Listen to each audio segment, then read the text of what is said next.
Hello everyone, welcome to Unique Nursing Classes. This is our third question series. Let's start. Third question series हम start करते हैं. First MCQ is patient is admitted in psychiatric ward and he repeatedly complaining that someone want to kill him and watching him from outside the ward. Based on his statement, nursing officer, what would anticipate about this behavior? Option A, auditory hallucination. Option B, thought broadcasting. Option C, delusion of grandiosity. Option D, delusion of persecution. And the correct answer is option D, delusion of persecution. तो चलिए हम question को समझने की कोशिश करते हैं. ये अप्लाइड क्वेश्चन है जो मोस्टली नॉर्सेट के एग्जाम में पूछा जाता है. अप्लाइड बेसिस पे क्वेश्चन है कि एक पेशेंट है, साइकेट्रिक वार्ड के अंदर एडमिटेड है और वो रिपीटेडली कंप्लेन कर रहा है कि someone want to kill him, यानी कोई इसे मारना चाहता है और उसको outside the ward watching from outside the ward, यानी कि बाहर से कोई उसे कंटिन्यूसली उसको कोई देख रहा है. तो स्टेटमेंट से, साइकेट्रिक पेशेंट के स्टेटमेंट से जो नर्सिंग ऑफिसर है वो क्या एंटिसिपेट करेगा कि ये कैसा बिहेवियर है. तो हमारा करेक्ट आंसर है डिलीजन ऑफ परसिक्यूशन. यानी कि डिलीजन ऑफ परसिक्यूशन की कंडीशन में हमें क्या देखने को मिलता है, जो पेशेंट होता है डिलीजन ऑफ परसिक्यूशन के अंदर उसे लगता है कि उसको परसिक्यूशन यानी शक, परसिक्यूशन का मतलब होता है शक या संदेह है. पेशेंट को हमेशा शक या संदेह रहता है कि कोई उन्हें मारना चाहता है. तो किस किस पॉइंट में डिलीजन ऑफ परसिक्यूशन देखा जाता है? किल, फॉलोड, यानी पेशेंट को लगता है कि कोई उन्हें मारना चाहता है. फॉलोड मतलब कोई उनका पीछा कर रहा है. पॉइजन, पेशेंट को लगता है कि कोई उनके खाने में जहर मिला देगा. तो सारी कंडीशन डिलीजन ऑफ परसिक्यूशन के अंदर हम देखते हैं, जिसमें हम अलग अलग डिलीजन के टाइप पढ़ते हैं. उसी का एक टाइप है delusion of persecution, psychiatric patient के अंदर देखने को मिलता है, जिसके अंदर पेशेंट को शक और संदेह होता है कि कोई उन्हें मारना चाहता है, कोई उन्हें फॉलो कर रहा है, कोई उन्हें पॉइजन दे देगा. तो हमारा करेक्ट आंसर हो जाएगा डिलीजन ऑफ परसिक्यूशन. बाकी के ऑप्शन पे हम डिस्कस कर लेते हैं. Auditory hallucination. ऑडिटरी हेलुसिनेशन के अंदर बात करें तो पहले हम हेलुसिनेशन के बारे में बात करते हैं. हेलुसिनेशन क्या होता है? यानी कि कोई स्टिमुलाई प्रेजेंट नहीं हो, स्टिमुलाई इज एब्सेंट, यानी कि कोई स्टिमुलाई प्रेजेंट नहीं हो और उसके बाद भी पेशेंट को कोई परसेप्शन हो रहा है, तो उसको हम बोल देते हैं ऑडिटरी हेलुसिनेशन. इसका एग्जांपल है, मान लीजिए पेशेंट एडमिट है साइकेट्रिक वार्ड के अंदर और उसको कंटिन्यूसली बाहर आवाज़ें सुनाई दे रही है, तो उसको हम क्या बोल देंगे? Auditory hallucination. थ्रोट ब्रॉडकास्टिंग का मतलब होता है कि साइकेट्रिक पेशेंट जो होता है उसको लगता है कि जो उसके अंदर दिमाग के अंदर जो चल रहा है, जो थॉट प्रोसेसिंग चल रही है, वो किसी अदर पर्सन को पता लग रहा है, यानी कि उसके थॉट ब्रॉडकास्ट किए जा रहे हैं. उसको हम बोल देंगे थॉट ब्रॉडकास्टिंग. और third one is delusion of grandiosity. हमने बात करते हैं कि डिलीजन के अलग अलग टाइप होते हैं, जिसमें से डिलीजन ऑफ ग्रांडियोसिटी भी एक टाइप है. ग्रांडियोसिटी के मतलब ग्रांडियोसिटी के अंदर पेशेंट को लगता है कि उसकी इम्पोर्टेंस बहुत ज़्यादा है और वो स्टेटमेंट देता है लाइक आई एम गॉड, यानी कि मैं ही भगवान हूँ, मुझसे महान कोई नहीं है. यानी महानता के जितने भी स्टेटमेंट दिए जाते हैं पेशेंट के द्वारा, वो डिलीजन ऑफ ग्रांडियोसिटी के अंदर देखने को मिलता है. इस क्वेश्चन के अंदर हमें पूछा गया कि पेशेंट को लग रहा है कि कोई उन्हें मारना चाहता है, तो हमारा करेक्ट आंसर हो जाएगा डिलीजन ऑफ परसिक्यूशन. ये अप्लाइड क्वेश्चन है, इसलिए आपको तैयारी करनी है. जो मेंस के एग्जाम है नॉर्सेट में, उसमें अप्लाइड क्वेश्चन पूछे जाते हैं. तो चलिए नेक्स्ट MCQ की बात करते हैं. Next MCQ is what is the most common type of brain tumour? Option A medulloblastoma, option B glioma, option C meningioma, option D neuroblastoma. And the correct answer is option B glioma. चलिए इनके बारे में one by one हम discuss करते हैं. हर एक option से एक MCQ एग्जाम के अंदर बनता है, तो हम डिस्कस करते हैं. सबसे पहले हम बात करते हैं मेडुलोब्लास्टोमा. अगर एग्जाम में most common tumour in child, यानी कि अगर चाइल्ड के अंदर मोस्ट कॉमन ब्रेन ट्यूमर का क्वेश्चन आता है, तो हमारा आंसर हो जाएगा मेडुलोब्लास्टोमा. तो ये चीज़ आपको याद रखनी है. अगर most common type of brain tumour child के अंदर पूछा जा रहा है, तो हमारा आंसर होगा मेडुलोब्लास्टोमा.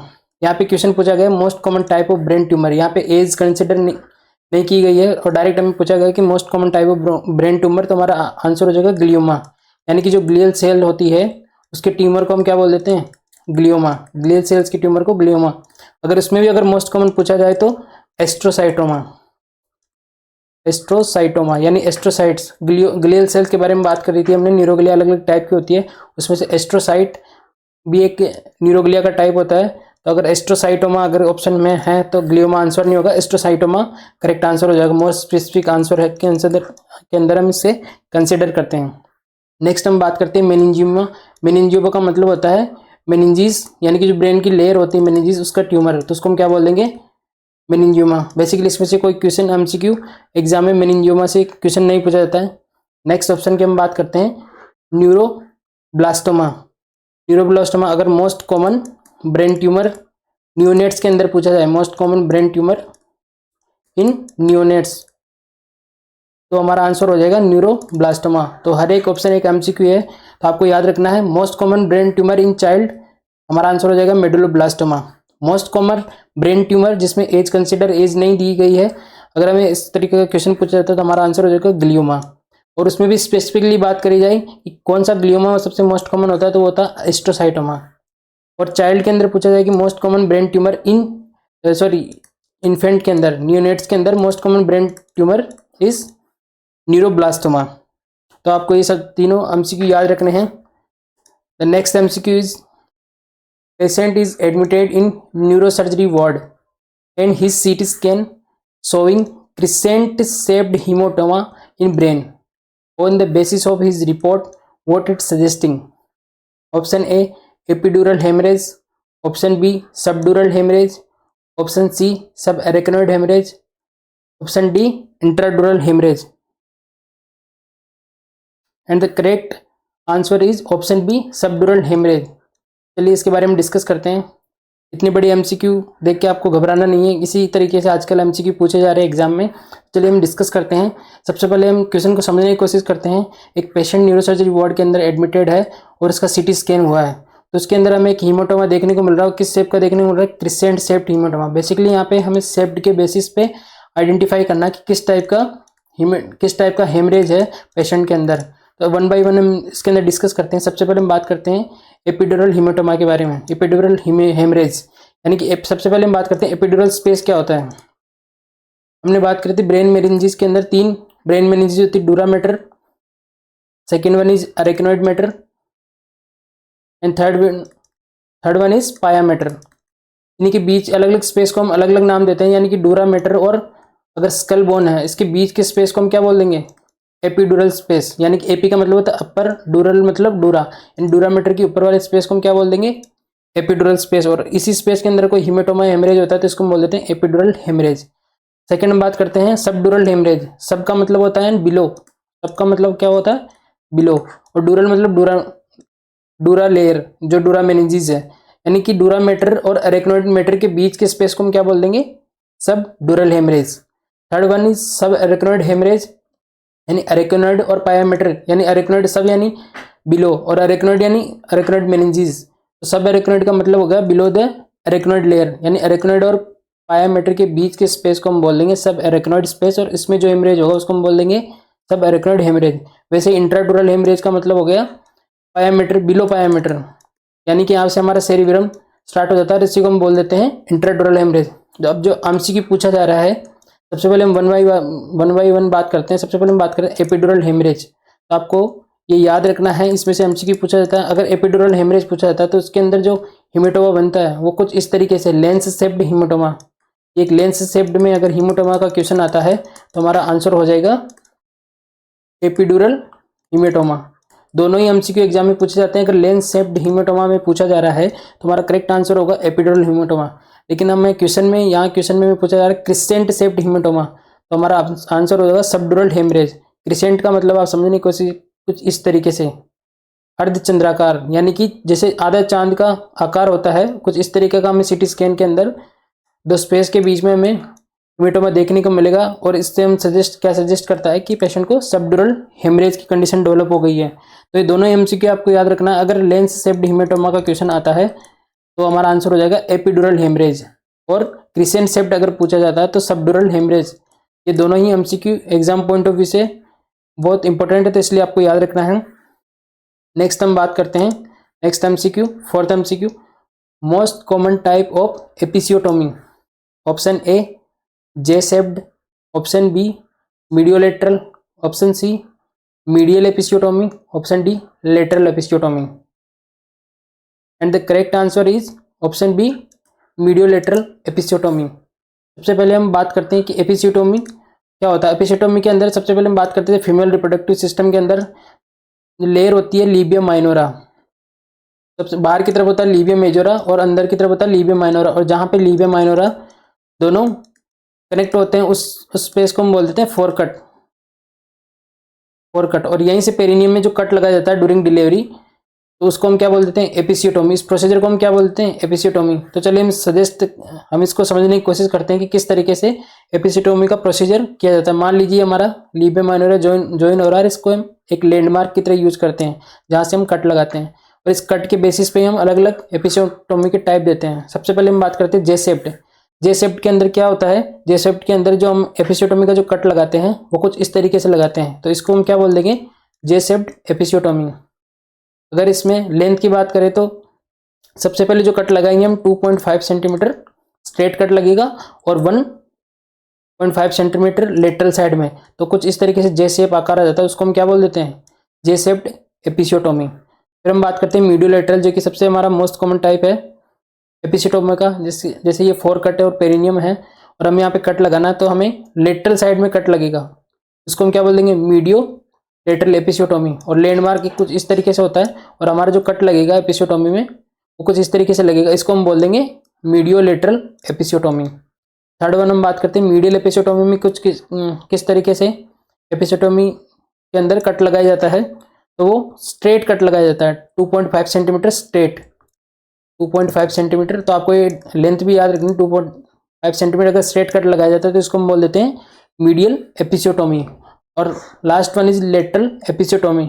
लेटरल एपिसियोटोमी के अंदर सबसे पहले हम बात करते हैं, ये हमारा लैंडमार्क है जहाँ से हम एपिसियोटोमी के लिए कट लगाते हैं। तो सबसे पहले हम 1 सेंटीमीटर साइड में जाएंगे और फिर वहाँ से 2.5 सेंटीमीटर स्ट्रेट में कट लगाते हैं, तो इसको हम बोल देते हैं लेटरल एपिसियोटोमी।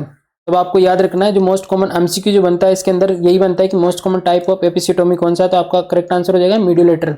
जे शेप्ड सबसे फेमस है इसलिए हम एग्जाम में गलत कर देते हैं, लेकिन हमारा करेक्ट आंसर मीडियोलेटरल है, most common type of episiotomy, J shaped नहीं होगा। और एक और एमसीक्यू जो बनता है, जो सबसे ज़्यादा ब्लड लॉस किस एपिसियोटोमी में होता है, वो भी मीडियोलेटरल के अंदर ही होता है। तो आपको दोनों एमसीक्यू इसके अंदर याद रखने हैं, 2 एमसीक्यू एपिसियोटोमी से पूछे जाते हैं। और थर्ड एक और एमसीक्यू जो कि इसमें कट कहाँ लगाते हैं, वो 4 कट के अंदर लगाते हैं। ठीक है, अब नेक्स्ट एमसीक्यू के बारे में बात करते हैं। What is the confirmatory diagnosis of syphilis? Option A VDRL test, option B FTA ABS test, option C western blot test, option D ELISA test. And the correct answer is option B FTA ABS test. सबसे ज़्यादा जो most commonly diagnosis syphilis के confirmatory जो diagnosis किया जाता है वो हो गया एफटीए एबीएस टेस्ट। तो मोस्ट कॉमनली जो हमारा गलत आंसर होता है वो वीडीआरएल टेस्ट, हम वीडीआरएल कर देते हैं। हम 1 बाय 1 इसके बारे में डिस्कस करते हैं। सबसे पहले हम बात करते हैं वीडीआरएल के बारे में। वीडीआरएल है, इसकी फुल फॉर्म एग्जाम में पूछी जाती है, विनरल डिजीज रिसर्च। आपको इसकी फुल फॉर्म याद रखनी है, venereal disease research laboratory test. तो पहला क्वेश्चन जो बनता है इसमें से इसकी फुल फॉर्म में से बनता है कि वीडीआरएल की फुल फॉर्म क्या है। सेकंड एमसीक्यू बनेगा जो रूटीन टेस्ट होता है, डायरेक्ट पूछ लेता है कि सिफिलिस को डायग्नोस करने के लिए कौन सा टेस्ट किया जाता है, उसमें कन्फर्मेटरी वो ऐड नहीं करता है, सिर्फ रूटीन टेस्ट पूछता है कि सिफिलिस के डायग्नोस्टिक टेस्ट के रूप में कौन सा टेस्ट किया जाता है। तो आपका आंसर हो जाएगा venereal disease research laboratory test. लेकिन हमारा जो क्वेश्चन पूछा गया कि कन्फर्मेटरी डायग्नोसिस कौन सा होता है, हर टेस्ट के 2 टेस्ट होते हैं, हर डिजीज के 2 टेस्ट होते हैं, एक होता है रूटीन टेस्ट, एक होता है कन्फर्मेटरी टेस्ट। रूटीन टेस्ट हम तब करते हैं जब हम जल्दी में रिजल्ट हमें चाहिए होता है और रूटीन बेसिस पे हम करते हैं। तो जो वीडीआरएल है वो सिफिलिस का रूटीन टेस्ट है, ना कि कन्फर्मेटरी टेस्ट। तो आपको इस चीज़ का याद रखना है।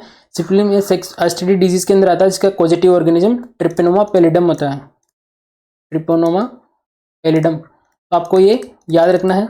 फर्स्ट एमसीक्यू, इसमें से आपको एमसीक्यू बनाना है, किस तरीके से बनेगा, फुल फॉर्म में से एमसीक्यू बनता है पहला एमसीक्यू। सेकंड एमसीक्यू बात करते हैं कि किस डिजीज के लिए वीडीआरएल किया जाता है। थर्ड एमसीक्यू सिफिलिस का पॉजिटिव ऑर्गेनिज्म कौन सा होता है। एंड फोर्थ एमसीक्यू सिफिलिस का जो पॉजिटिव ऑर्गेनिज्म होता है ट्रिपेनोमा पैलिडम, ये किस शेप का होता है, किस कैटेगरी में बिलोंग करता है, ये होता है स्पाइरोकाइट्स।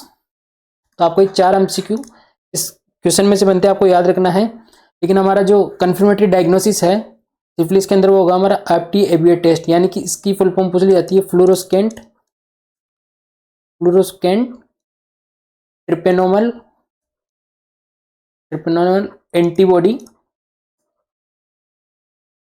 Absorption test. आपको इसकी फुल फॉर्म याद रखनी है, जो 4th MCQ बनेगा इस क्वेश्चन के अंदर से, तो आपकी इसकी फुल फॉर्म याद रखनी है। कन्फर्मेटरी टेस्ट हमेशा रूटीन टेस्ट से अलग होता है। अगर रूटीन टेस्ट पूछा जाए और कन्फर्मेटरी इसमें नहीं लगा हो तो हमारा आंसर होगा VDRL टेस्ट, और अगर कन्फर्मेटरी पूछा जाए तो FTA ABS टेस्ट सिफिलिस के कन्फर्मेटरी डायग्नोसिस के रूप में यूज किया जाता है।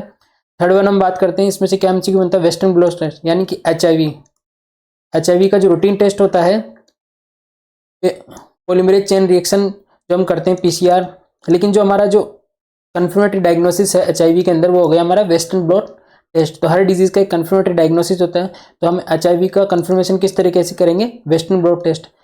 इससे 4-5 MCQ आपकी बन रही है, आपको याद रखना है। एक और अगर TB के बारे में पूछ ले, जो रूटीन टेस्ट जो करते हैं हम मोनटेक टेस्ट हम करते हैं या चेस्ट एक्सरे करते हैं, लेकिन अगर TB का कन्फर्मेटरी डायग्नोसिस पूछे तो स्पुटम कल्चर। तो ये चीज़ें आपको याद रखनी है कि क्वेश्चन में किस तरीके से, एग्जाम में किस तरीके का क्वेश्चन पूछा गया, उसी तरह से आपको आंसर करना है। रूटीन टेस्ट पूछा गया तो रूटीन टेस्ट, और अगर कन्फर्मेटरी पूछा गया तो आपको स्पेसिफिकली याद रखना है, तो आपको इस तरीके से कंफ्यूज नहीं होना है। चलिए नेक्स्ट MCQ की बात करते हैं। Counting of instruments by nursing officer after any operative procedure in OT includes in which element of surgical safety checklist. Option A sign in, option B sign out, option C time in, option D time out. And the correct answer is option B sign out. चलिए इस question को समझने की कोशिश करेंगे। पहले हम question को समझते हैं कि क्वेश्चन क्या पूछ रहा है। यानी कि किसी भी पेशेंट की OT हुई है या कोई ऑपरेटिव प्रोसीजर पेशेंट का हुआ है और उसके बाद में पेशेंट को OT से वार्ड में शिफ्ट किया जा रहा है।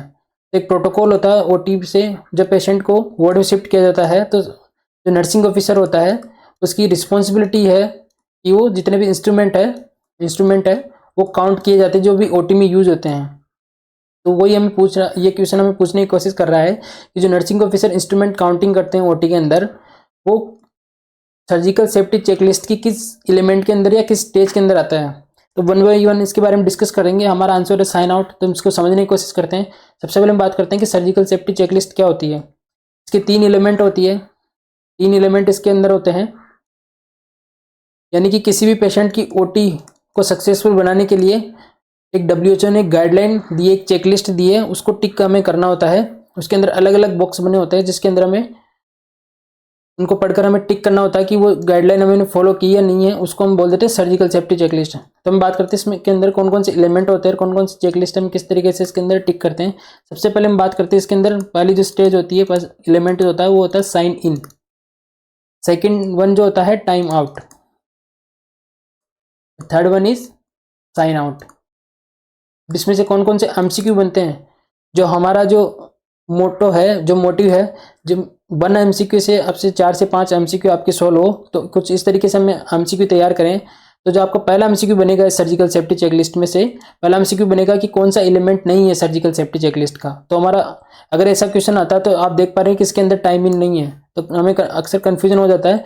तो हमें वो करके आना है कि time in is not the element of surgical safety checklist. पहला MCQ जो बनता है सर्जिकल सेफ्टी चेकलिस्ट के अंदर कि कौन सा एलिमेंट नहीं है, तो अगर ऐसा क्वेश्चन आता है तो आपको टाइम इन का ध्यान रखें। टाइम इन कभी भी सर्जिकल सेफ्टी चेकलिस्ट के एलिमेंट के अंदर नहीं आता है। बाकी जो तीनों है साइन इन, टाइम आउट और साइन आउट, ये तीनों एलिमेंट सर्जिकल सेफ्टी चेकलिस्ट का पार्ट है। फर्स्ट MCQ हो गया। सेकंड MCQ में बात करते हैं एलिमेंट के बेसिस पे आता है कि कब कब ये कौन सी स्टेज होती है। सबसे पहले हम बात करते हैं साइन इन, यानी कि पेशेंट को OT शिफ्ट कराने से पहले एनेस्थीसिया दिया जाता है। तो बिफोर इंडक्शन ऑफ एनेस्थीसिया, यानी किसी भी पेशेंट को अगर मेजर सर्जरी हो रही है उससे पहले हम पेशेंट को एनेस्थीसिया देते हैं।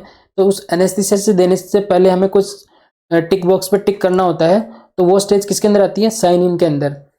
सेकेंड हम बात करते हैं टाइम आउट। टाइम आउट के अंदर यहाँ पे क्या होता है, पेशेंट OT के अंदर पहुंच जाता है और यहाँ पे पेशेंट की सर्जरी स्टार्ट होने जा रही है। तो पेशेंट की सर्जरी स्टार्ट होने से पहले के, यानी कि बिफोर ऑपरेशन या इंसिजन हम लगाते हैं। बिफोर इंसिजन की जो स्टेज है वो है टाइम आउट है। यानी कि अगर आपका क्वेश्चन बनता है कि before induction of anaesthesia surgical safety checklist में किस एलिमेंट के अंदर आता है तो वो हो गया हमारा साइन इन। आपको स्टेप बाय स्टेप समझिए, किसी पेशेंट का ऑपरेशन होना है, अगर उसको पहले एनेस्थीसिया देना है तो उसके पहले की स्टेज है साइन इन। अब पेशेंट को एनेस्थीसिया दे दिया और ओटी शिफ्ट कर दिया है, और ओटी के अंदर पेशेंट का अब इंसिजन करने जा रहे हैं, ऑपरेशन स्टार्ट करने जा रहे हैं, तो उससे पहले की स्टेज होगी टाइम आउट, यानी कि बिफोर इंसिजन टाइम आउट। और फिर बात करते हैं अगर पेशेंट का ऑपरेशन कंप्लीट हो गया है और पेशेंट को शिफ्ट करवाया जा रहा है, तो जो जितने भी चेक बॉक्स हम टिक करेंगे पेशेंट को शिफ्ट करवाने से पहले, तो वो आता है साइन आउट के अंदर। अब जो एमसीक्यू इनके अंदर से पूछा जाता है, एक तो इनकी डेफिनेशन में से पूछा जाता है कि साइन इन है before induction of anaesthesia, time out before incision, sign out before transfer to the patient. Second MCQ ये पूछा जाता है। थर्ड एमसीक्यू है, इसके टिक बॉक्स में से जो क्वेश्चन पूछा जाता है कि इंडक्शन ऑफ एनेस्थीसिया से पहले की स्टेज कौन सी होती है, sign in. Second, time out के अंदर क्या करते हैं, जितने भी डॉक्टर, एनेस्थीसियोलॉजिस्ट और नर्सिंग ऑफिसर होते हैं आपस में एक दूसरे को इंट्रोड्यूस करते हैं, जो भी कॉम्प्लिकेशन होते हैं उसके बारे में डिस्कस करते हैं, तो वो स्टेज किसके अंदर आती है, टाइम आउट के अंदर। तो ओटी में अगर ओटी होने जा रही पेशेंट का, अगर ऑपरेशन बिफोर इंसिजन से पहले जो डिस्कशन होता है नर्सिंग ऑफिसर, सर्जन और एनेस्थीसियोलॉजिस्ट के बीच, वो आता है टाइम आउट के बाद। अब जो हमारा क्वेश्चन पूछा गया कि इंस्ट्रूमेंट काउंटिंग, वो आती है थर्ड स्टेज के अंदर, जो कि साइन आउट, यानी कि अब पेशेंट को शिफ्ट करवाया जा रहा है ओटी के बाद में, यानी कि ये नेग्लिजेंसी को प्रिवेंट करने के लिए ये स्टेज डेवलप की गई है। यानी कि कोई भी इंस्ट्रूमेंट, कई बार हमें देखा गया कि नेग्लिजेंसी के कारण कई बार ऐसा होता है कि पेशेंट की ओपन सर्जरी होती है तो कोई इंस्ट्रूमेंट इतना स्मॉल होता है कि पेशेंट के अंदर, बॉडी के अंदर छूट जाता है, इसलिए पेशेंट की को शिफ्ट करवाने से पहले और पेशेंट का इंसिजन के बाद में पेशेंट को शिफ्ट करवाने के से पहले सारे इंस्ट्रूमेंट नर्सिंग ऑफिसर के द्वारा काउंट किए जाते हैं, और वो स्टेज आती है साइन आउट के अंदर। तो आपको ये याद रखना है, ड्यूरेशन के आधार पर और एलिमेंट के आधार पर ये क्वेश्चन पूछे जाते हैं। हमारा जो क्वेश्चन था काउंटिंग ऑफ इंस्ट्रूमेंट, यानी कि सर्जिकल सेफ्टी चेकलिस्ट के कौन से एलिमेंट के अंदर आएगा, वो होगा साइन आउट। तो इस तरीके से इसके अंदर एमसीक्यू बनते हैं, आपको याद रखना है। मल्टीपल एमसीक्यू इससे सॉल्व हो रहे हैं, आपको इसको याद रखना है। नेक्स्ट एमसीक्यू की हम बात करते हैं। Patient is on blood transfusion therapy and suddenly showing symptom of hypertension, distended jugular vein, bounding pulse and wheezing sound during respiration. On the basis of these findings, first nursing responsibility is option A, stop the transfusion, option B, notify the physician, option C, starting autotherapy, option D, slow down the rate of transfusion. And the correct answer is option D, slow down the rate of transfusion. I know आप सब लोग confuse हो रहे होंगे कि maximum लोगों ने answer किया होगा स्टॉप द ट्रांसफ्यूजन। तो चलिए हम इसको समझने की कोशिश करते हैं कि क्यों हमारा आंसर जो है slow down the rate of transfusion होगा। ये मोस्ट इंपॉर्टेंट एमसीक्यू है एग्जाम पॉइंट ऑफ व्यू की। जो जितने भी कम्पिटेटिव एग्जाम है, ब्लड ट्रांसफ्यूजन का एक क्वेश्चन हमेशा वो उस क्वेश्चन पेपर के अंदर डालते हैं। तो हम इसको डिस्कस करते हैं। बेसिकली हमें पूछा जा रहा है कॉम्प्लिकेशन के बारे में और हमारी नर्सिंग रिस्पॉन्सिबिलिटी के बारे में। तो नर्सिंग रिस्पॉन्सिबिलिटी के बारे में जो मैक्सिमम टाइम जो क्वेश्चन पूछा जाता है वो blood transfusion, stop the transfusion का पूछा जाता है, लेकिन यहाँ पे हमने कंफ्यूज करने के लिए क्वेश्चन डाला है। लेकिन तो हम डिस्कस करते हैं कि इसका answer stop the blood transfusion क्यों हुआ, slow down the rate of transfusion इसका आंसर क्यों है। सबसे पहले हम बात करते हैं, तीन तरह की कॉम्प्लिकेशन होते हैं। पहला होता है एनाफाइलेक्सिस, सेकेंड वन होता है overload and third one is septicaemia. अब आपको वन बाय वन समझना किस तरीके से किसमें नर्सिंग प्रायोरिटी क्या होगी। सबसे पहले हम बात करते हैं एनाफाइलेक्सिस, यानी कि अगर पेशेंट को ब्लड ट्रांसफ्यूजन किया जा रहा है और विदिन 5 मिनट, यानी कि विदिन 5 मिनट पेशेंट के अंदर सिम्टम्स हो रहे हैं। कौन कौन से सिम्टम, जैसे मान लीजिए पेशेंट के अंदर रेसेस अपीयर हो गए, एंड पेशेंट के अंदर टेकिकार्डिया हो गया, पेशेंट के अंदर ईचिंग स्टार्ट हो गई, स्वेटिंग हो गई, यानी कि ये सारे सिम्टम जो है एनाफाइलेटिक रिएक्शन के हैं। तो इसमें हमें इमीडिएट इंटरवेंशन की रिक्वायरमेंट होती है। तो इसके अंदर जो हमारी नर्सिंग रिस्पॉन्सिबिलिटी है, जो ये क्वेश्चन बार बार एम्स के अंदर या जितने भी कॉम्पिटिटिव एग्जाम इसके अंदर पूछा जाता है, इसके अंदर हमारी फर्स्ट जो नर्सिंग रिस्पॉन्सिबिलिटी है वो होगा स्टॉप द ब्लड ट्रांसफ्यूजन, यानी कि हमें कॉम्प्लिकेशन को पहले आइडेंटिफाई करना है और इसके अकॉर्डिंग एक्ट करना है। लेकिन हमारे जो यहाँ पे सिम्टम दिए गए हैं, suddenly showing symptom of hypertension, distended jugular vein, bounding pulse, wheezing sound during respiration, ये एनाफाइलेक्सिस के सिम्टम नहीं है, आपको इस चीज़ का ध्यान रखना है। तो इसके अंदर nursing priority stop the blood transfusion कभी नहीं होगा, आपका आंसर गलत हो जाएगा।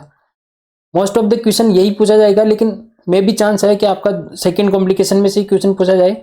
जो सिम्टम पेशेंट शो कर रहा है, ये सर्कुलेटरी ओवरलोड की सिम्टम है, यानी कि जब पेशेंट को ब्लड ट्रांसफ्यूजन ओवर स्पीड में यानी कि ज़रूरत से ज़्यादा स्पीड्स में अगर करते हैं तो पेशेंट के अंदर जो सिम्टम जो सर्कुलेटरी ओवरलोड की कंडीशन देखी जाती है, यानी ज़रूरत से ज़्यादा पेशेंट को ब्लड ट्रांसफ्यूज हो जाता है ज़रूरत से ज़्यादा रेट से और पेशेंट टॉलरेट नहीं कर पाता है, तो उसको हम बोल देते हैं सर्कुलेटरी ओवरलोड। तो इसके अंदर जो हमारी नर्सिंग रिस्पॉन्सिबिलिटी है, इसके अंदर नर्सिंग रिस्पॉन्सिबिलिटी जो बनेगी हमारी, हम कभी भी स्टॉप नहीं करेंगे। अब्रप्टली स्टॉप करने से पेशेंट को हाइपोटेंशन के अंदर, रिवर्स हाइपोटेंशन के अंदर पेशेंट जा सकता है। तो हमारा जो पहली ब्लड जो नर्सिंग रिस्पॉन्सिबिलिटी होगी इसके अंदर होगा स्लो द ट्रांसफ्यूजन रेट। इसलिए इस क्वेश्चन का जो करेक्ट आंसर होगा वो slow down the rate of transfusion. कभी भी अगर एनाफाइलेक्सिस से क्वेश्चन पूछा जाता है तो हमारी प्रायोरिटी होगी स्टॉप, इमीडिएटली स्टॉप कर देना, और उसके बाद में हमें एविल और हाइड्रोकोट लगाने की अगर गाइडलाइन है तो हमें एविल और हाइड्रोकोट इस पेशेंट को देते हैं। फिर थर्ड पे आता है notify the physician. First priority stop the transfusion, second Avil Hydrocort, third one is notify the physician. ये किस कंडीशन के अंदर? एनाफाइलेक्सिस के अंदर, रिएक्शन के अंदर। सेकंड बात करते हैं सर्कुलेटरी ओवरलोड के अंदर, अगर ये सिम्टम शो कर रहा है, सर्कुलेटरी ओवरलोड के सिम्टम है हाइपरटेंशन, क्योंकि जरूरत से ज़्यादा ब्लड ट्रांसफ्यूजन हो गया तो पेशेंट को हाइपरटेंशन दिखेगा। डिस्टेंडेड जुगुलार वेन, क्योंकि ब्लड वॉल्यूम ज़्यादा है वेन्स के अंदर, तो जो जुगुलार वेन वो डिस्टेंड हो जाएंगे। बाउंडिंग पल्स का मतलब होता है, बाउंडिंग का मतलब एक तरीके से आप समझिए भारी पल्स, यानी कि हेवी पल्स पेशेंट के अंदर हमें देखने को मिलेगी। और वीजिंग साउंड, क्योंकि सर्कुलेटरी ओवरलोड है तो लंग्स के अंदर एक्सेसिव फ्लूइड का एक्युमुलेशन होने से पेशेंट को सांस लेने के टाइम वीजिंग साउंड हमें सुनाई को देने को मिलेंगे। तो ये सारे सिम्टम सर्कुलेटरी ओवरलोड को शो करते हैं। इसके अंदर हमारे टॉप 3 नर्सिंग रिस्पॉन्सिबिलिटी होगी। पहला होगा slow down the transfusion rate, और सेकंड वन पेशेंट्स को अपराइट पोजीशन प्रोवाइड करवानी है। कौन सी पोजीशन? Upright position. और third one is O2 therapy start करनी है। तो प्रायोरिटी वाइज आपको याद रखना है। इसमें प्रायोरिटी क्या था? इसमें प्रायोरिटी था stop the blood transfusion, notify the physician और एविल हाइड्रोकोट अगर लगे इसमें। और इसमें हमारी प्रायोरिटी है slow down, first priority, second priority upright position, और third priority then oxygen therapy, और फोर्थ पे हम नोटिफाई द फिजिशियन करेंगे। अब बात करते हैं हम सेप्टिसीमिया का कॉम्प्लिकेशन अगर पेशेंट को अंदर आता है तो इसमें कैसे सिम्टम पेशेंट को देंगे। पेशेंट को अगर सडनली पेशेंट को फीवर आ रहा है, टेकीकार्डिया हो रहा है, स्वेटिंग हो रहा है, सबसे जो मोस्ट कॉमन डायग्नोस्टिक फीचर है इसका फीवर। अगर पेशेंट को फीवर 101 डिग्री फॉरेनहाइट से अगर पेशेंट को ज़्यादा सडनली फीवर हुआ है, आप बीटी से पहले आप टेम्परेचर चेक करते हैं और सडनली पेशेंट को फीवर हमें देखने को मिल रहा है, तो हमारी जो फर्स्ट नर्सिंग रिस्पॉन्सिबिलिटी होगी इसके अंदर नोटिफाई द फिजिशियन। इसके अंदर हमें कुछ नहीं करना है, ना ब्लड ट्रांसफ्यूजन स्टॉप करना है, सबसे पहले हमें नोटिफाई द फिजिशियन करना है। आगे की गाइडलाइन फिजिशियन बताएंगे कि हमें स्टॉप करना है, कंटिन्यू करना है या पीसीएम लगाना है, जो भी गाइडलाइन है। तो आपको प्रायोरिटी वाइज इनको याद रखना है। कई बार आप देखते हो कि कई एमसीक्यूज में आपका जो ऑप्शन है स्टॉप द ट्रांसफ्यूजन सही हो जाता है, कहीं में O2 थेरेपी सही होता है, कहीं में नोटिफाई द फिजिशियन सही होता है। तो वो आपको वेरी करता है कि किस कॉम्प्लिकेशन के बारे में डिस्कस कर रहे हैं। तो आई होप आपका क्लियर हो गया होगा किस तरीके से ब्लड ट्रांसफ्यूजन के, इसकी हमने सेपरेट क्लास भी ले रखी है, आप जाके चैनल पे जो क्लास है उसको देख सकते हैं। नेक्स्ट क्वेश्चन की हम बात करते हैं। Spotted bleeding during implantation in uterus is called as, option A missed abortion, option B Michelmar sign, option C Hartman sign, option D Skake sign. And the correct answer is option C Hartman sign. चलिए इसके बारे में discuss करते हैं कि क्या क्या किस तरीके से जो क्वेश्चन समझने की कोशिश करते हैं। सपोर्टेड ब्लीडिंग ड्यूरिंग इम्प्लांटेशन, यानी कई बार जो फीटस का इम्प्लांटेशन होता है या जाइगोट का इम्प्लांटेशन होता है, यूट्रस के अंदर इम्प्लांटेशन होता है, तो उस दौरान हमें स्पॉटेड ब्लीडिंग यानी बहुत कम मात्रा में हमें ब्लीडिंग देखने को मिलती है। उस साइन को हम क्या बोल देते हैं? Hartmann sign. उसको हम क्या बोलते हैं? Hartmann sign. जो कन्फ्यूजन मेजर कन्फ्यूजन और जो क्वेश्चन बनेगा इसमें से 3 MCQ इस स्लाइड के अंदर हम डिस्कस करेंगे। पहला हार्टमैन साइन, जो ओरिजिनल हमारा क्वेश्चन है, spotted bleeding during implantation in uterus is called Hartman sign. जो आप लोगों में बहुत सारे कंफ्यूज होंगे वो मिशेलमर साइन में होंगे। आपने बहुत सारों ने जो करेक्ट आंसर माना होगा मिशेलमर साइन होगा। हम बात करते हैं मिशेलमर साइन क्या है। ये है स्पॉटेड ब्लीडिंग ड्यूरिंग ओवुलेशन। तो आपको कंफ्यूज नहीं होना है, क्वेश्चन में इम्प्लांटेशन पूछा गया है और मिशेलमर साइन है ओवुलेशन, यानी कि जो फीमेल है उसके अंदर अगर ओवुलेशन होता है या जो कि 14th डे पे होता है, उस दौरान अगर हमें ब्लीडिंग देखने को मिलती है तो उसको हम क्या बोलेंगे? मिशेलमर साइन। लेकिन क्वेश्चन में पूछा गया इम्प्लांटेशन, यानी कि जो फीटस का इम्प्लांटेशन, और बहुत कम केसेस के अंदर फीमेल के अंदर ये ब्लीडिंग देखी जाती है, उसको हम बोल देते हैं हार्ट्समैन साइन। तो आपको कंफ्यूज नहीं होना है। अगर मिसलमर साइन बेसिकली पूछा जाता है, लेकिन यहाँ पे कंफ्यूज करने के लिए हार्टमैन साइन का ऑप्शन मैंने डाला है। तो इम्प्लांटेशन के दौरान अगर ब्लीडिंग होती है तो हार्टमैन साइन है, और ड्यूरिंग ओवुलेशन ब्लीडिंग होती है तो वो आपका मिसलमर साइन है। फोर्थ वन की हम बात करते हैं पिस्केक साइन। पिस्केक साइन को हम डिस्कस करते हैं कि पिस्केक साइन क्या है। मान लीजिए आपका यूट्रस है, नॉर्मली हम बात करें तो जो फिटस का जो इम्प्लांटेशन होता है वो एंटीरियर साइड में, अपर साइड में होता है, एंटीरियर पोस्टीरियर साइड में। मान लीजिए एंटीरियर पोस्टीरियर साइड है, लेकिन हम पिस्केक साइन की अगर हम बात करें, मान लीजिए यूट्रस है और इसमें फिटस का जो इम्प्लांटेशन है वो लेटरल साइड में, इस तरीके से लेटरल जो वॉल है यूट्रस की उस पर हो जाता है, जिसकी वजह से क्या होता है, तो यूट्रस की ये सिमेट्री है, ये सिमेट्री, ये जो लेटरल डायमीटर है ये इंक्रीज हो जाता है। और लेटरल इनलार्जमेंट को ये हम क्या बोल देते हैं, lateral enlargement of uterus due to the lateral implantation, उसको हम क्या बोल देते हैं, पिस्केक साइन। तो आपको कंफ्यूज नहीं होना है। हार्टमैन साइन अलग है, मिसलमर साइन अलग है। एक और हार्टमैन से एक और चीज़ आप याद रखिए, हार्टमैन प्रोसीजर भी होता है प्रोक्टोसिग्मोइडोक्टोमी, प्रोक्टोसिग्मोइडोक्टोमी, इसको हम क्या बोल देते हैं, हार्टमैन प्रोसीजर। तो आपके इस तरीके से 4 एमसीक्यू स्लाइड के अंदर सोल्व होते हैं। नेक्स्ट क्वेश्चन की हम बात करते हैं, who is the father of modern bacteriology. Option A Louis Pasteur, option B Robert Koch, option C Alexander Fleming, option D John snow.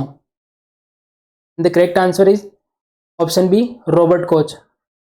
One by one इसके बारे में डिस्कस करते हैं। लुइस पास्चर है फादर ऑफ माइक्रोबायोलॉजी,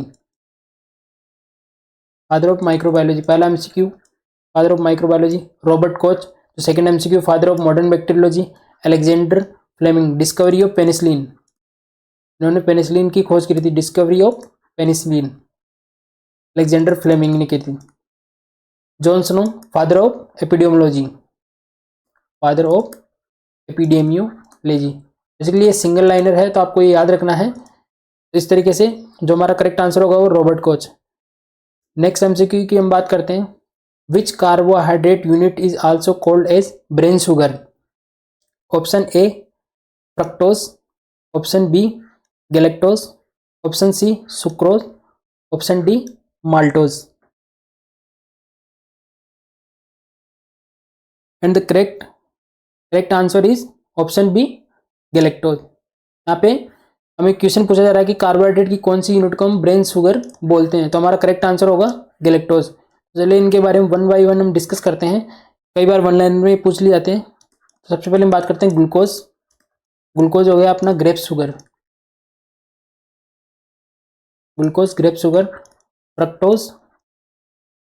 फ्रक्टोज की बात करें तो ये हो गया हमारा फ्रूट शुगर।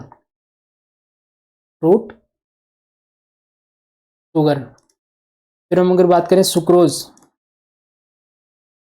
हो गया हमारा टेबल शुगर, इसी को हम बोल देंगे केन शुगर, इसी का दूसरा नाम है केन शुगर। नेक्स्ट हम बात करते हैं माल्टोज है malt sugar,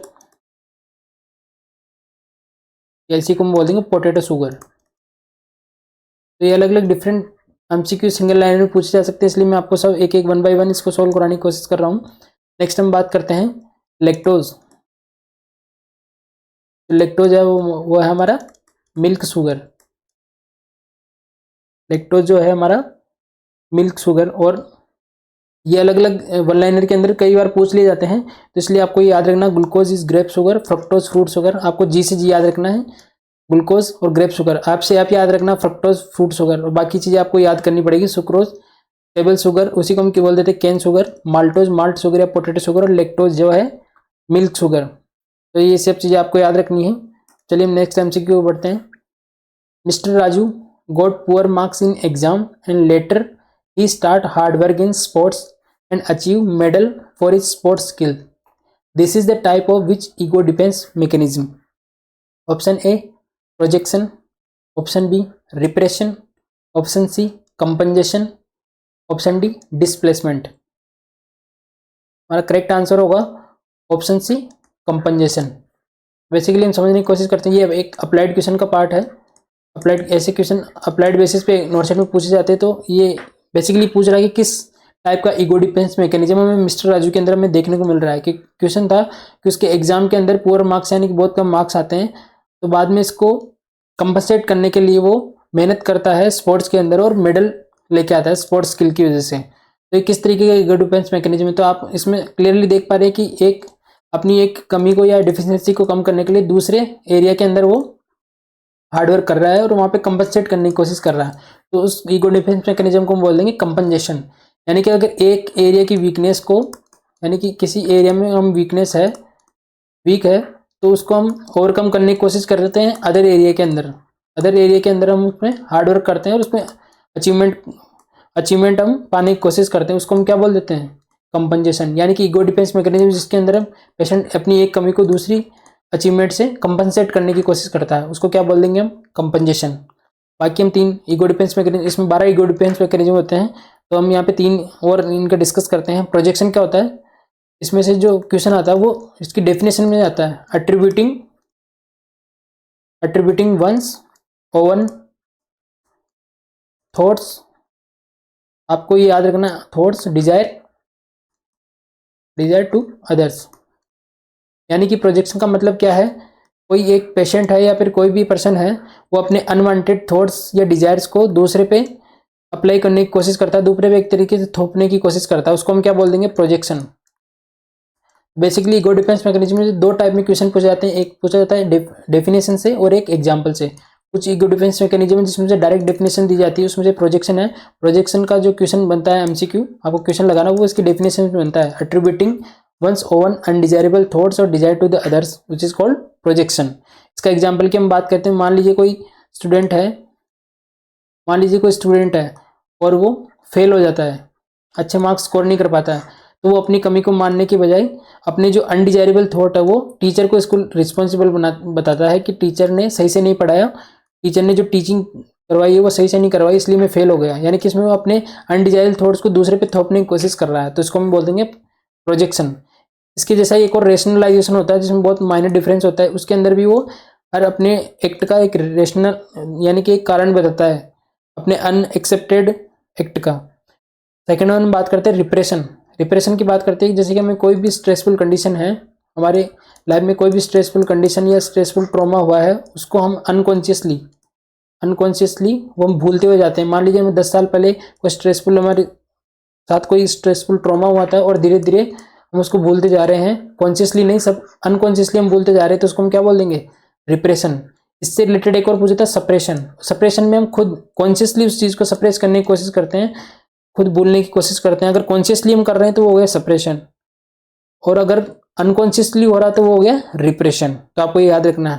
and fourth one is displacement, जो कि हम डेली लाइफ में सबसे ज़्यादा यूज करते हैं, रेशनलाइजेशन और डिस्प्लेसमेंट का ईगो डिफेंस। यानी कि हमारे एंगर को हम डिस्प्लेस करने की कोशिश करते हैं अदर पर्सन पे। मान लीजिए, इसका एग्जांपल से आप समझ पाएंगे अच्छे से। मान लीजिए किसी ऑफिस में कोई वर्कर है और वो काम कर रहा है, और उसके बॉस ने उसको किसी वजह से डांट लगाई, तो बॉस पे वो गुस्सा नहीं निकाल सकता क्योंकि वो हायर अथॉरिटी है। तो वो जब घर पे आता है तो घर पे जो उनका डॉग है उनको मारने की कोशिश करता है, पत्थर मारता है, यानी कि उसका जो बॉस का गुस्सा है वो डॉग पे डिस्प्लेस करने की कोशिश कर रहा है, तो उसको हम क्या बोल देंगे, डिस्प्लेसमेंट। तो ये ईगो डिफेंस मैकेनिज्म है अलग अलग जो आपको याद रखने हैं। चलिए नेक्स्ट एमसीक्यू की ओर बढ़ते हैं। Umbilical cord contain how many arteries and vein? Option A 2 arteries and 2 veins, option B 2 arteries and 1 veins, option C 2 veins and 1 artery, option D 1 artery and 1 vein. And the correct answer is option B 2 artery and 1 vein. Basically पूछ रहा है कि जो umbilical cord है, जो foetus को placenta के through mother से कनेक्ट करने का काम करती है, अम्बिलिकल कॉर्ड, इसकी जो लेंथ होती है 45 सेंटीमीटर होती है, और इस पर जो जेली प्रेजेंट होती है वो होती है वाल्टन जेली से कवर रहती है, और इसमें किसी प्रकार के कोई सेंसेस नहीं होते हैं। जब इसको कट करते तो जो हमारा इन्फेंट है, जो हमारा न्यूबॉर्न, उसको कोई पेन नहीं होता है।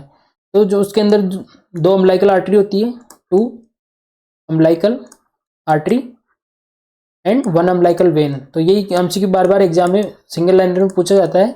एम्स का ये फेवरेट एमसीक्यू है, जो सिंगल लाइन में पीडियाट्रिक में से जो क्वेश्चन डाला जाता है कि अम्बिलिकल कॉर्ड के अंदर कितनी आर्टरीज और कितनी वेन होती है। तो 2 अम्बिलिकल आर्टरी होती है और 1 अम्बिलिकल वेन होती है, बाकी सारे ऑप्शन का इससे कोई रिलेवेंस नहीं है, आपको याद रखना है। एक जो क्वेश्चन पूछा जाता है कि एक कि अम्बिलिकल आर्टरी है, अम्बिलिकल आर्टरी के अंदर जो ब्लड होता है, सब आर्टरी के अंदर ऑक्सीजनेटेड होता है, लेकिन अम्बिलिकल आर्टरी के अंदर डीऑक्सीजनेटेड ब्लड प्रेजेंट होता है। एक और होता है पल्मोनरी आर्टरी, इसके अंदर भी डीऑक्सीजनेटेड ब्लड प्रेजेंट होता है। तो ये चीज़ें आपको याद रखनी कि कौन सी आर्टरी होती है जिसके अंदर डीऑक्सीजनेटेड ब्लड प्रेजेंट होता है, तो वो हो गया आपका अम्बिलिकल आर्टरी और पल्मोनरी आर्टरी। ये एक एक्सेप्शन है। एक्सेप्शन में पूछा जाता है कि एक्सेप्शन बताइए जिसमें नॉर्मली हम क्या देखते हैं, जितनी भी आर्टरीज है उसमें ऑक्सीजनेटेड ब्लड प्रेजेंट होता है, लेकिन एक्सेप्शन अगर पूछे कि कौन सी दो आर्टरी है जिसके अंदर डीऑक्सीजनेटेड ब्लड प्रेजेंट होता है, तो वो हो गया आपका अम्बिलिकल आर्टरी और पल्मोनरी आर्टरी। तो इसमें से ये 2-3 एमसीक्यू बनते हैं, आपको याद रखना है। Next MCQ is exposure from coal particle over the long period of time is caused. Option A byssinosis, option B bagassosis, option C anthracosis and option D silicosis. And the correct answer is option C anthracosis. चलिए हम 1 bye 1 discuss करते हैं। Occupational hazards के अंदर आते हैं, यानी कि किसी भी ऑक्यूपेशन की करने की वजह से ओवर द पीरियड किसी पर्सन के अंदर कोई डिजीज डेवलप हो रही है, तो उसको हम क्या बोलते हैं, ऑक्यूपेशनल हजार्ड्स के अंदर, ऑक्यूपेशनल डिजीज के अंदर आते हैं। तो 1 बाय 1 हम डिस्कस करते हैं। पहले हम बात करते हैं बाइसिनोसिस के बारे में कि बाइसिनोसिस क्या है। ये होता है कॉटन डस्ट की वजह से। कॉटन डस्ट की वजह से अगर किसी पेशेंट के अंदर किसी पर्सन के अंदर कोई डिजीज डेवलप हो रही है, यानी कि किसी कॉटन मिल में अगर कोई काम कर रहा है और उसके डस्ट पार्टिकल पेशेंट के लंग्स में जाके डिपॉजिट हो रहे हैं और उसकी वजह से जो डिजीज हो रही है वो क्या है, बाइसिनोसिस। और इसी का दूसरा नाम है मंडे फीवर। इसी का दूसरा नाम है मंडे फीवर, आपको याद रखना है। ये एमसीक्यू, चारों एमसीक्यू 1 बाय 1 हर एग्जाम में कभी ना कभी कोई ना कोई एमसीक्यू पूछा गया है। सेकेंड में हम बात करते हैं बेगेसोसिस। बेगेसोसिस होता है केन शुगर से, यानी कोई गन्ना बनाने वाली फैक्ट्री या मिल में काम करता है और उसकी डस्ट अगर उसको कोई डिजीज या एलर्जी डेवलप हो रही है तो उसको हम क्या बोल देंगे, बेगेसोसिस। बात करते हैं एंथ्रेकोसिस, जो हमारा एक्चुअल क्वेश्चन है। कोल पार्टिकल की वजह से जो डेवलप होता है एंथ्रेकोसिस, और सिलिकोसिस होता है सिलिका डस्ट की वजह से, सिलिका डस्ट की वजह से। एक और जो इसके अंदर 5th जो पूछा जाता है, ये 4 जो हो गए, इसके अलावा जो एक और पूछा जाता है वो होता है हमारा हे फीवर। हे फीवर, या इसी का दूसरा नाम होता है फार्मर्स लंग्स। फार्मर्स लंग्स, तो आपको याद रखना है किस वजह ये क्या डेवलप करता है, ये ग्रेन डस्ट की वजह से होता है। ग्रेन डस्ट की वजह से, जो कि हमारे अनाज है और किसानों जो अनाज की जो खेती करते हैं उससे जो डस्ट निकलती है उसकी वजह से, इसलिए इसको फार्मर्स लंग्स भी बोला जाता है, क्योंकि फार्मर्स ज़्यादा अनाज के कांटेक्ट में रहते हैं। ग्रेन्स का मतलब होता है अनाज, और इसकी वजह से अगर कोई ऑक्यूपेशनल हजार्ड हो रहा है तो उसको बोल देंगे हे फीवर या ग्रेन फार्मर लंग्स। किसकी वजह से, ग्रेन डस्ट। तो 1 लाइनर हर एग्जाम में कभी बाइसिनोसिस पूछ लेता है, कभी बेगेसोसिस, कभी एंथ्रेकोसिस, सिलिकोसिस और हे फीवर। तो आपको याद रखना अच्छे से, कंफ्यूज नहीं होना इसके अंदर। Next MCQ is what is the correct way of installation of ear drop in adult. Option A upwards and backwards, option B downward and backwards, option C outward and upwards, option D outwards and downwards. The correct answer is option A upwards and downwards. मान लीजिए आपका ये year है, year, और इसके अंदर आपको कोई आई ड्रॉप इसके अंदर इंस्टॉलेशन करना होता है। यानी कि इंस्टॉलेशन का क्या मतलब होता है, इंस्टॉलेशन का मतलब होता है किसी बॉडी कैविटी के अंदर अब अगर हम कोई ड्रग इंजेक्ट कर रहे हैं, अगर कोई ड्रग डाल रहे हैं, तो उस प्रोसेस को हम क्या बोल देंगे, इंस्टॉलेशन। तो ये ईयर कैनाल कैविटी है, इसके अंदर अगर हम कोई आई ड्रॉप जो ड्रॉप डाल रहे हैं, ईयर ड्रॉप, उसको हम बोल देंगे इंस्टॉलेशन। तो बेसिकली क्वेश्चन में ये पूछ रहे हैं कि ईयर ड्रॉप डालने का तरीका क्या है एडल्ट के अंदर। तो हम जब ईयर ड्रॉप डालेंगे एडल्ट के अंदर, सब यहाँ पे पूछा गया एडल्ट के बारे में। तो जो अगर हम एडल्ट के अंदर ईयर ड्रॉप डाल रहे हैं तो हम इस ईयर पिना को अपवर्ड और बैकवर्ड इस तरीके से पुल करेंगे और फिर ईयर ड्रॉप डालेंगे, ताकि जो ईयर कैनाल है उसकी प्रॉपर तरीके से ओपन हो जाएगी और अच्छे से वो ड्रग्स हमारे टारगेट एरिया तक पहुंच पाएगी।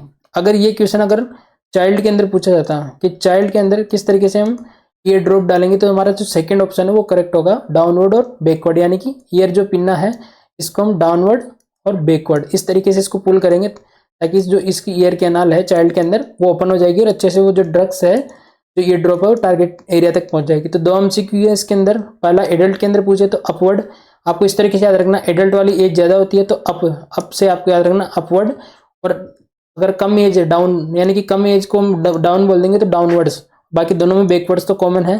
तो आपको अपवर्ड्स यानी एडल्ट वाली एज ज़्यादा है तो आपको इस तरीके से इसको याद रखना है, एडल्ट अपवर्ड्स और चाइल्ड डाउनवर्ड्स, क्योंकि चाइल्ड की एज कम है।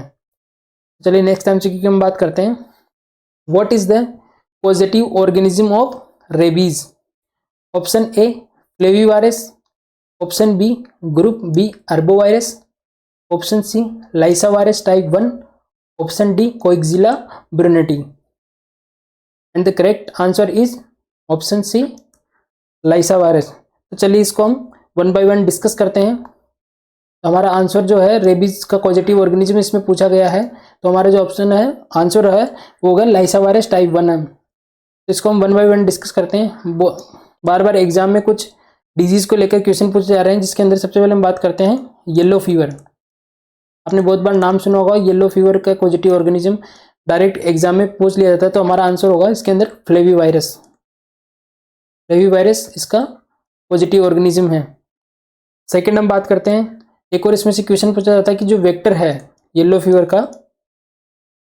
का कई बार वेक्टर पूछ लिया जाता है, तो इसका जो वेक्टर होगा एडीज मॉस्किटो। सेकेंड हम बात करते हैं group B arbovirus. Group B arbovirus किसका पॉजिटिव ऑर्गेनिज्म होगा? Japanese encephalitis. इसका पॉजिटिव ऑर्गेनिज्म कई बार पूछ लिया जाता है। अगर जापानीज एंसेफ्लाइटिस का पॉजिटिव ऑर्गेनिज्म पूछा जाता है तो आपको करना है group B arbovirus. Third one हम बात करते हैं कोएक्सिला ब्रुनेटी किसका पॉजिटिव ऑर्गेनिज्म है? ये है हमारा जो एक फीवर होती है क्यू फीवर। क्यू फीवर का जो पॉजिटिव ऑर्गेनिज्म है वो है कोएक्सिला ब्रुनेटी। और लाइसा वायरस है रेबीज का पॉजिटिव ऑर्गेनिज्म। और रेबीज का अगर वेक्टर पूछ ले तो हम सबको पता है कि डॉग बाइट की वजह से हमें रेबीज की कंडीशन डेवलप होती है, तो हमारा जो वेक्टर होगा इसके अंदर डॉग होगा। वेक्टर का मतलब जो एक तरीके से उसको ट्रांसफर करने का काम कर रहा है, और पॉजिटिव जिसकी वजह से वो डिजीज हो रही है। एक और इन डिजीज के रिलेटेड जो क्वेश्चन पूछा जाता है KFD, एक डिजीज है काइनेसर फॉरेस्ट डिजीज।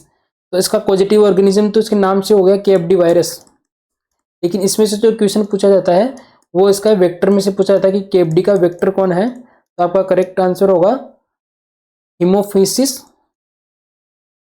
आपको हीमोफाइसिस इसका वेक्टर के अंदर आता है। और अगर हम बात करें क्यू फीवर के बारे में बात करें तो इसका जो वेक्टर होगा वो होगा टिक्स। तो आपको ये चारों चीज़ें याद रखनी है। फ्लेविवायरस येलो फीवर के अंदर, और इसका वेक्टर है एडीज। जापानीज एंसेफ्लाइटिस कोज होता है ग्रुप बी अर्बोवायरस से। लाइसा वायरस आपको याद रखना है क्योंकि एग्जाम में प्रीवियसली ये पूछा गया है रेबीज का पॉजिटिव ऑर्गेनिज्म, इसलिए ये क्वेश्चन आपको मैं यहाँ पे सोल्व करवा रहा हूँ कि रेबीज का जो पॉजिटिव ऑर्गेनिज्म है लाइसा वायरस है, और जो क्यू फीवर है उसका पॉजिटिव ऑर्गेनिज्म है कोएक्सिला ब्रुनेटी। तो नेक्स्ट एमसीक्यू में बात करते हैं, which one of the following is the live vaccine except? Option A rotavirus, option B measles, option C yellow fever, option D rabies. And the correct answer is option D rabies. तो basically इसके अंदर कोई applied question नहीं है, आपको ये चीज़ें याद करनी पड़ेगी कि कौन कौन सी लाइव वैक्सीन होती है और कौन कौन सी किल्ड वैक्सीन। जो हमारा क्वेश्चन था कि सारी इसमें से कौन सी लाइव वैक्सीन है एक्सेप्ट, यानी कि एक लाइव वैक्सीन नहीं है, बाकी जो 3 है हमारे लाइव वैक्सीन के अंदर आता है और ये किल्ड वैक्सीन के अंदर आता है। तो हम इसको एक तरीका बनाते हैं याद करने के लिए, जिससे कि हमें बार बार एग्जाम में बार बार हमें कन्फ्यूजन नहीं हो। सबसे पहले हम बात करते हैं लाइव वैक्सीन के अंदर कि लाइव वैक्सीन के अंदर कौन कौन सी वैक्सीन इंक्लूड होती है। तो हम इसकी एक शॉर्ट ट्रिक बना लेते हैं। वो शॉर्ट ट्रिक आपको याद रखनी है। शॉर्ट ट्रिक है Rome is my best place to go. तो इस तरीके से आपको एक शॉर्ट ट्रिक याद रखनी है, एक सेंटेंस के रूप में इसको याद रखेंगे, Rome is my best place to go, यानी कि रोम मेरा फेवरेट प्लेस है जाने के लिए। तो आपको हिंदी में इंग्लिश में इसको याद रखना है। पहले हम बात करते हैं आर से रूबेला, और इसी से आर से होता है रोटा वायरस। तो इसमें से एक एमसीक्यू हमेशा वन लाइन में पूछा जाता है, और रोटा वायरस का हमेशा जो रूट पूछा जाता है वो होगा ओरली। तो इसमें से क्वेश्चन आपको याद रखना, रोटा वायरस की जो रूट होता है वो ओरली दिया जाता है। तो सेकंड हम बात कर रहे थे ओ, रोम के अंदर आर हो गया। अब बात कर रहे हैं ओ के बारे में। वो हो गया ओरल पोलियो वैक्सीन। यानी कि जो पोलियो वैक्सीन 2 टाइप की होती है, एक ओरल होती है और एक हम इंजेक्टेबल देते हैं। तो इसके अंदर जो ओरल पोलियो वैक्सीन है वो लाइव वैक्सीन के अंदर आती है और इसी को हम क्या बोल देते हैं, साबिन। इसमें से एमसीक्यू पूछा जाता है, लाइव ओरल वैक्सीन का दूसरा नाम साबिन होता है।